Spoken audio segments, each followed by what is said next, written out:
स्वागत है आपका। आप देख रहे हैं जनता टीवी। यूपी में आगामी विधानसभा चुनाव की बिसात पूरी तरह बिछ चुकी है। सभी राजनीतिक दल रैलियों और यात्राओं में जी जामन से जुटे हुए हैं। ऐसे में आज बीजेपी ने मिशन यूपी 2022 के लिए अब तक की सबसे बड़ी यात्रा की शुरुआत कर दी है। बीजेपी ने आज यूपी में 6 क्षेत्रों में जन विश्वास यात्रा की शुरुआत की। खास बात तो ये है कि यूपी में से ये जन आशीर्वाद यात्रा का शुभारंभ बीजेपी के बड़े बड़े दिग्गज कर रहे हैं। यात्राएं यूपी के सभी 6 क्षेत्रों में निकाली जाएगी। बीजेपी राष्ट्रीय अध्यक्ष जेपी नड्डा ने अम्बेडकर नगर में जनविश्वास यात्रा की शुरुआत की तो केंद्रीय रक्षा मंत्री राजनाथ सिंह ने झांसी से अवध क्षेत्र के लिए जनविश्वास यात्रा की शुरुआत की। मुख्यमंत्री योगी आदित्यनाथ ने मथुरा से यात्रा को हरी झंडी दिखाई तो केंद्रीय मंत्री नितिन गडकरी ने बिजनौर से यात्रा को रवाना किया। इसके अलावा केंद्रीय मंत्री स्मृति ईरानी ने गाजीपुर से बीजेपी को जन आशीर्वाद यात्रा को रवाना किया। वहीं यूपी दौरे पर आए मध्य प्रदेश के मुखिया शिवराज सिंह चौहान ने बलिया से जन आशीर्वाद को हरी झंडी दिखाई। तो बीजेपी इस जन आशीर्वाद यात्रा के जरिए लोगों के बीच पार्टी के प्रति विश्वास बढ़ाने का काम करेगी। साथ ही केंद्र की योजनाओं को जनता के बीच ले जाकर उनको पार्टी की ओर से किए गए कार्यों को बताएगी।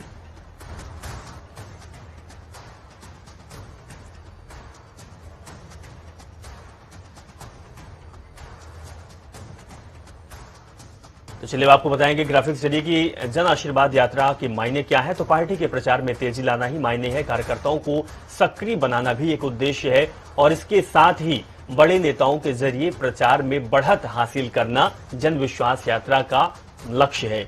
राज्य के साथ केंद्र सरकार के कार्य गिनाना, विपक्षों पर प्रचार में बढ़त बनाना और साथ में भारतीय जनता पार्टी चाहे वो केंद्र की हो या राज्य की हो, उन योजनाओं को जनता के बीच पहुंचाना और जो भी 5 साल में काम किया गया है उसको दिखाना इस जन विश्वास यात्रा का लक्ष्य है।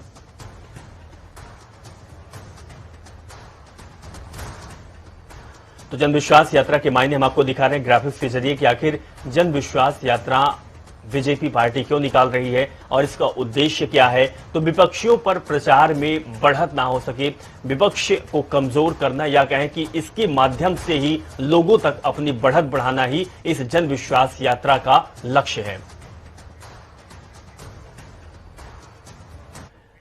मुख्यमंत्री योगी आदित्यनाथ अपने 2 दिवसीय दौरे पर गोरखपुर पहुंचे हैं, जहां बाबा गंभीरनाथ प्रेक्षागृह में आयोजित अखिल भारतीय विद्यार्थी परिषद के प्रांत सम्मेलन में हिस्सा लिया।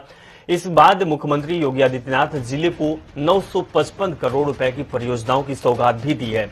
महंत दिग्विजय नाथ पार्क के गोरखपुर विकास प्राधिकरण की ओर से आयोजित कार्यक्रम में मुख्यमंत्री इन परियोजनाओं का लोकार्पण और शिलान्यास किया।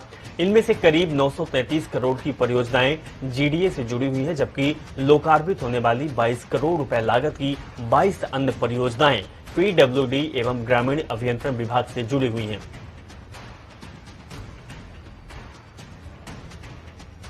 अभी हम लोग कुछ ही दिनों में नगर निगम के एक नए भवन के लोकार्पण की कार्रवाई संपन्न करेंगे और वाटर स्पोर्ट्स का भी एक नया आधुनिक केंद्र यहीं पर बन रहा है। वाटर स्पोर्ट्स के लिए बेहतरीन केंद्र गोरखपुर का, यहाँ के नौजवानों को इस दिशा में आगे बढ़ने की प्रेरणा मिलेगी। गोरखपुर के जू में आप जाते हैं, चिड़ियाघर में कभी जाते हैं? कितने लोग गए हैं? आप लोग गए घूमने के लिए गए हैं ना, वहां पे रहने के लिए तो नहीं आए थे। वो घूमिए, आनंद लीजिए, बच्चों को भी घुमाइए, उसका भी आनंद लीजिए और विकास की योजनाओं में भरपूर योगदान दीजिए। यूपी के उप मुख्यमंत्री दिनेश शर्मा रविवार को मध्य प्रदेश के दतिया पहुंचे और मां पीताम्बरा मंदिर में विधि विधान से पूजा अर्चना की। बता दें कि राजनीतिक लिहाज से इस प्राचीन मंदिर की दुनिया भर में गहरी चमत्कारिक मान्यता रही। मां बगुलामुखी और धूमावती माता के दर्शन का विशेष महत्व भी होता है। इसके अलावा दिनेश शर्मा प्राचीन वनखंडेश्वर महादेव मंदिर भी पहुंचे और जलाभिषेक कर पूजा अर्चना की। साथ में देश प्रदेश की सुख समृद्धि और शांति के लिए कामना की। तो हम आपको तस्वीर भी दिखा रहे हैं, दतिया की है, जहां पर मां पीताम्बरा के दर्शन करने के लिए दिनेश शर्मा पहुंचे हैं। उनके साथ बीजेपी के कई लोग भी मौजूद थे और राजनीतिक दृष्टि से ये मंदिर बेहद ही फेमस कह सकते हैं, क्योंकि मां पीताम्बरा के जो द्वार जाता है, उनके शरण में जाता है, वो जीत जरूर हासिल करता है। ये विषय तो माता पीताम्बरा के दरबार में हम लोग आए हैं। मां सबका कल्याण करें, उत्तर प्रदेश हमारा अच्छा हो, मध्य प्रदेश हमारा अच्छा बने। मोदी जी के नेतृत्व में, योगी जी के नेतृत्व में, शिवराज जी के नेतृत्व में ये सुख, शांति और समृद्धता का प्रतीक उत्तर प्रदेश और मध्य प्रदेश बने, यही माता पीताम्बरा मां से यही प्रार्थना है। उन्नाव में आयोजित एक निजी कार्यक्रम में अल्पसंख्यक मंत्री मोहसिन रजा पहुंचे। इस दौरान मोहसिन रजा ने कांग्रेस नेता राहुल गांधी की ओर से उठाए गए हिंदू और हिंदुत्ववादी शब्दों पर बोले हैं। उन्होंने कहा है कि मुस्लिम समाज से आता है, लेकिन उनसे बड़ा हिंदुत्ववादी कोई नहीं है। उनका कहना है कि वो हिंदुत्ववादी हैं, हिंदुस्तान में रहते हैं। साथ ही भी कहा कि हिंदुत्ववादी वही लोग हैं जो हिंदू संस्कृति में जिया होगा, हिंदू संस्कृति, सनातन संस्कृति को मान्यता होगा। मैं मुस्लिम समाज से आता हूं, मुझसे बड़ा हिंदुत्ववादी कोई नहीं है। मोहसिन रजा ने कहा कि अगर हमें सर्व समाज को लेकर चलना है तो हमें हिंदुत्ववादी होना चाहिए। सुनिए क्या कुछ कहना है उनका। मुझे लगता है कि राहुल गांधी जी को बहुत सी चीजों के बारे में मालूमात नहीं है, उन्हें अपनी मालूमात को और बढ़ा लेना चाहिए। मोहसिन रजा भी हिंदुत्ववादी हैं, हम हिंदुस्तान में रहते हैं, हम हिंदुत्ववादी हैं और हम हिंदुत्ववादी नहीं होंगे। हम सर्व समाज को लेकर अगर हमें चलना है तो मुझे लगता है कि राहुल गांधी जी को बहुत सी चीजों के बारे में मालूमात नहीं है, उन्हें अपनी मालूमात को और बढ़ा लेना चाहिए। मोहसिन रजा भी हिंदुत्ववादी हैं, हम हिंदुस्तान में रहते हैं, हम हिंदुत्ववादी हैं और हम हिंदुत्ववादी नहीं होंगे। हम सर्व समाज को लेकर अगर हमें चलना है तो हिंदुत्ववादी होना चाहिए, क्योंकि हिंदुत्ववादी वही होगा जो हिंदू संस्कृति में जिया होगा, हिंदू संस्कृति और सनातन संस्कृति को मानता होगा। मैं मुस्लिम समाज से आता हूं, लेकिन मुझसे बड़ा हिंदुत्ववादी कोई नहीं है। तो उन्हें यही नहीं पता है कि संस्कृति हमारी हिंदू है, एक एक व्यक्ति जो है इसी संस्कृति में जी रहा है, तो वो हिंदुत्ववादी होगा। अब अगर आप अपराधियों के साथ रहते हैं, आप आतंकियों के साथ रहते हैं, आप आतंकवादी सोच के लोगों के साथ रहते हैं, तो आपकी सोच और हो सकती है। इसीलिए हिंदुत्ववादी लोग आपको नहीं पसंद है, आतंकवादी पसंद। वहीं बिजनौर के नगीना में रैली को संबोधित करते हुए असदुद्दीन ओवैसी ने प्रधानमंत्री मोदी, मुख्यमंत्री योगी आदित्यनाथ, सपा सुप्रीमो अखिलेश यादव और राहुल गांधी पर जमकर हमला बोला है। असदुद्दीन ओवैसी ने कहा है कि प्रधानमंत्री मोदी मेयरों की मीटिंग में ज्यादा तोड़ फोड़ न करने की नसीहत देते हैं, जरा वो ये तो बताएं कि बाबरी किसने तोड़ी है। ओवैसी ने कहा कि पीएम हमेशा शादियों पर ही हमला क्यों करते हैं, जब लड़की 18 साल की उम्र में वोट दे सकती है, मुख्यमंत्री और प्रधानमंत्री बन सकती है, तो शादी क्यों नहीं कर सकती। आखिर शादी पर ही हमला क्यों होता है हमेशा। वहीं राहुल गांधी पर कटाक्ष करते हुए कहा कि बताओ अच्छा हिंदू कौन है, तुम या तुम्हारे पिता, जिन्होंने बाबरी मस्जिद के ताले तुड़वा दिए थे।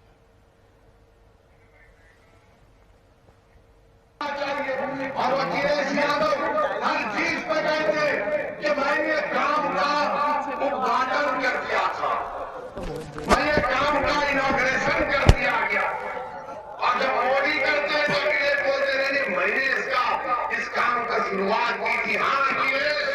मैं आज नगीना की सरजमीन से खड़े होकर कह रहा हूं कि तुम जो काम शुरू करते मोदी और योगी उसको मुकम्मल करते।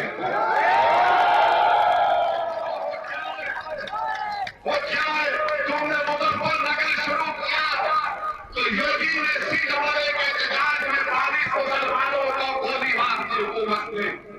तुमने मुजफ्फरनगर शुरू किया तो यही बिजनौर का सुलेमान एक नौजवान बच्चा जुम्मे की नमाज में उसको पुलिस ने गोली मारकर उसकी लाश पर फेंक दिया था। आज ये तुमने मुजफ्फरनगर शुरू किया तो योगी ने। लखनऊ के मोहनलालगंज में आयोजित रैली में बहुजन समाज पार्टी के राष्ट्रीय महासचिव सतीश चंद्र मिश्रा ने बीजेपी सरकार और सपा पर जमकर निशाना साधा है। उन्होंने कहा है कि सपा सरकार को उखाड़ फेंकने के लिए लोग बीजेपी के झूठे वादों में आ गए। बीजेपी ने कृषि कानून लाकर 700 किसानों की बलि ले ली। हमने 2007 में सर्वजन हिताय सर्वजन सुखाय पर काम किया, लेकिन मौजूदा सरकार सिर्फ एक जाति विशेष के लिए काम करती है। सपा और बीजेपी दंगों के सहारे सरकार बनाती है। सपा सरकार में 134 दंगे हुए थे, जबकि बसपा सरकार में एक भी दंगा नहीं हुआ था।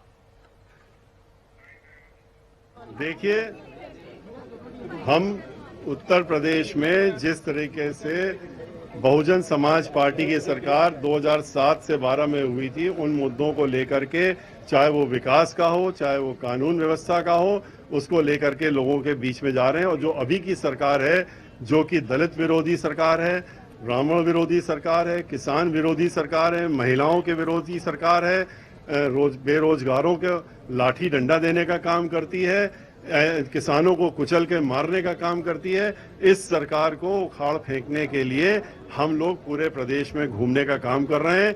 हम लोग हर जिले में जा चुके हैं।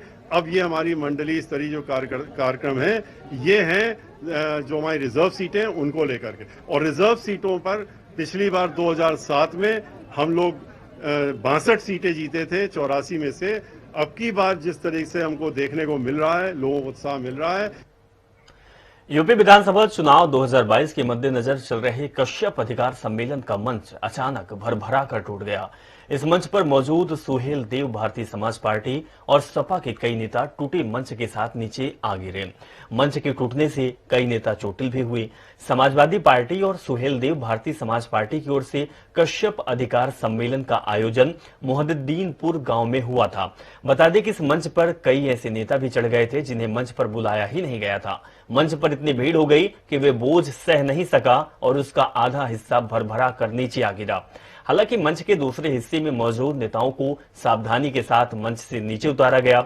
इस अफरा तफरी भरे माहौल में शांत के बाद सुहेल देव भारतीय समाज पार्टी के जो अध्यक्ष हैं ओम प्रकाश राजभर, उन्होंने उपस्थित लोगों को संबोधित किया है और संबोधन के बाद जब मीडिया से बातचीत की तो बीजेपी पर हमला भी बोला है।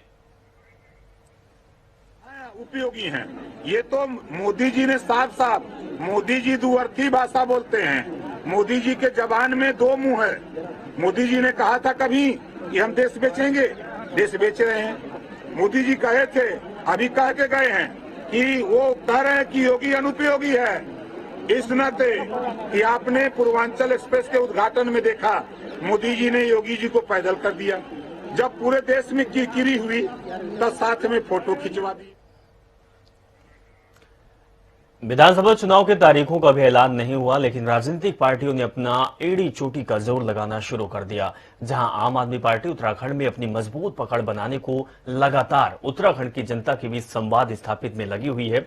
इसी क्रम में दिल्ली के उप मुख्यमंत्री मनीष सिसोदिया रुद्रपुर में आयोजित बिजनेस डायलॉग कार्यक्रम में पहुंचे, जहां उन्होंने व्यापारियों और उद्योग जगत से जुड़े लोगों के बीच संवाद किया।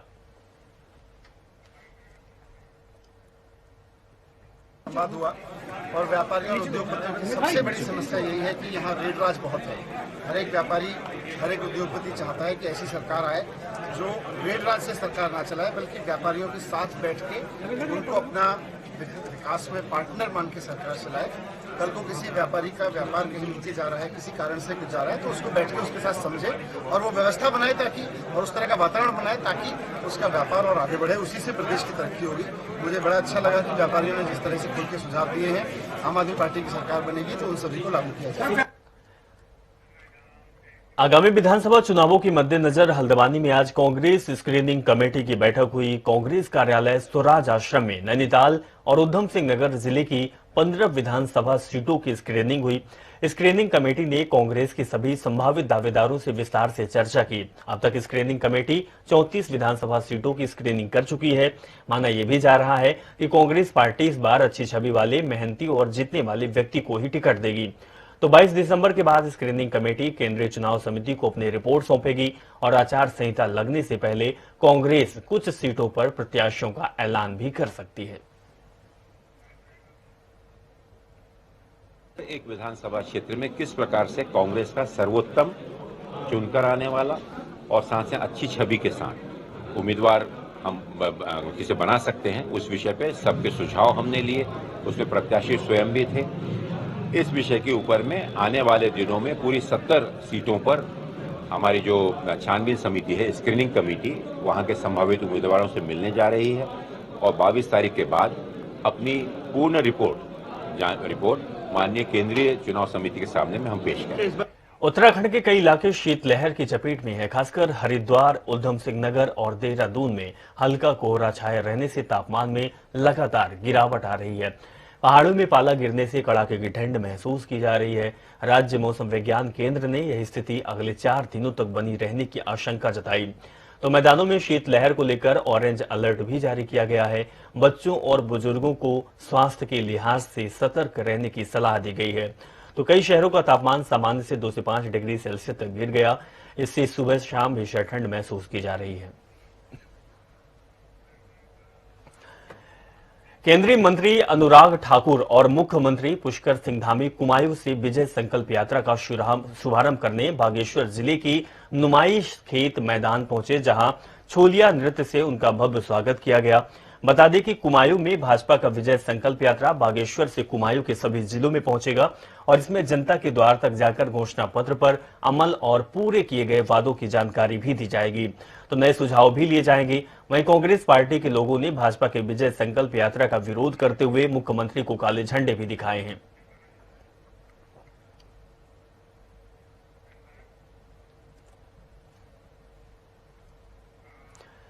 उत्तर प्रदेश में विधानसभा चुनाव से पहले कांग्रेस महासचिव प्रियंका गांधी वाड्रा प्रदेश की महिलाओं को साधने की पूरी कोशिश में लगी हुई है। हाल ही में अपना महिला घोषणा पत्र जारी करने के बाद प्रियंका गांधी ने आज रायबरेली में महिला शक्ति संवाद रैली को संबोधित किया। इस शक्ति संवाद रैली में प्रियंका ने महिलाओं के साथ बातचीत की, साथ ही रैली को भी संबोधित किया। प्रियंका गांधी ने शक्ति संवाद रैली को संबोधित करते हुए न सिर्फ महिलाओं के लिए कांग्रेस की घोषणा की, बल्कि ये भी कहा कि अगर महिला चाहे तो राजनीति भी पलट सकती है। मन में आया कि महिलाओं के लिए कुछ करना है और सबसे बड़ी चीज क्या कर सकते हैं हम आपके लिए, कि आपको समझा सकते हैं कि आप अपनी शक्ति को पहचानो। हमने ये शक्ति विधान बनाया, महिलाओं के लिए घोषणा पत्र है। इसमें तमाम घोषणाएं हैं जो हम आपके लिए हम कार्यक्रम करना चाहते हैं, जो चीजें हम आपको सशक्त करने के लिए करना चाहते हैं। अब देखिए, परिवर्तन लाना है तो हम सबको एकजुट होकर लाना पड़ेगा। लड़की हूं, लड़ सकती हूं, ठीक है।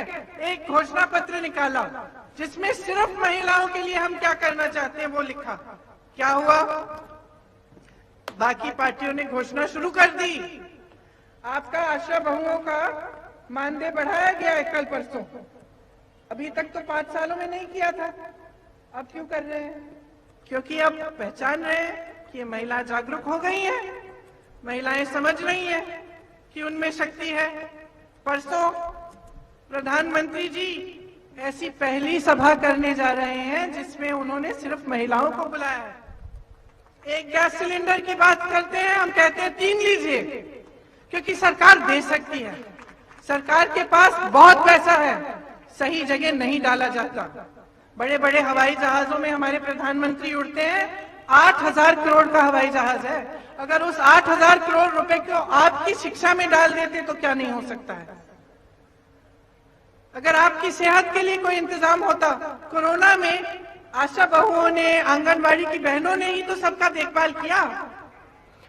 चलिए, इस खबर के साथ फिलहाल इस बुलेटिन में बस इतना ही। आप जुड़े रहें और देखते रहें जनता टीवी। नमस्कार।